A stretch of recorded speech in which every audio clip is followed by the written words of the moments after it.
ወልቃይቶች አልቀዋል። በጅምላ ነው የቀበሯቸው። ይሄን የመጣው ስለ ገዱ ለምና ገዱ ይሄን ህዝብ ነው ክደው የወጣው። የዚህን ህዝብ መሬት ነው አስፈርመ ከዚህ በኋላ የትግራይ ነው ብለህ ሰጥተህ የወጣው የዚህን መሬት ነው። ይሄ ህዝብ ነው የሚጠብቀው።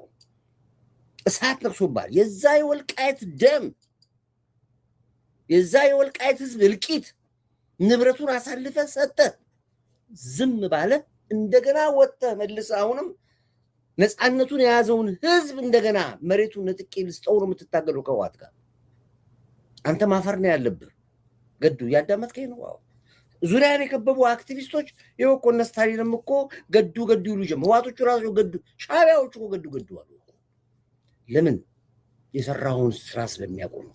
ጭራሽ እነ ዘመነ ካሴ እነ መሬ ወዳጁ አማራ ነፃ አውጪ የተባሉት ወጣው ወልቃይትንና የራያን ለትግራይ እንመልሳለን ብለው ሻዕቢያ ውስጥና ህዋት ውስጥ ተቀርቅረው ገቡ እንደገና። ታዲያ አማራ ትግል እንዴት አድርጎ ነው የሚቀጥለው? እንዴት አድርጎ ነው ተመልሶ ነፃ የወጣውን ወልቃይትን ህዝብ መልሼ ኮሎኒ በትግራይ አስገዛለሁ ወይ በአስመራ አስገዛለሁ ብለህ መልሰህ የምትመጣበት? ማንኛው አማራ ነው የሚዋጋ ለዚህ? የትኛው አማራ ነው አበጸገበ የሚቆመው? አሁን ህዝቡ ነቅቷል።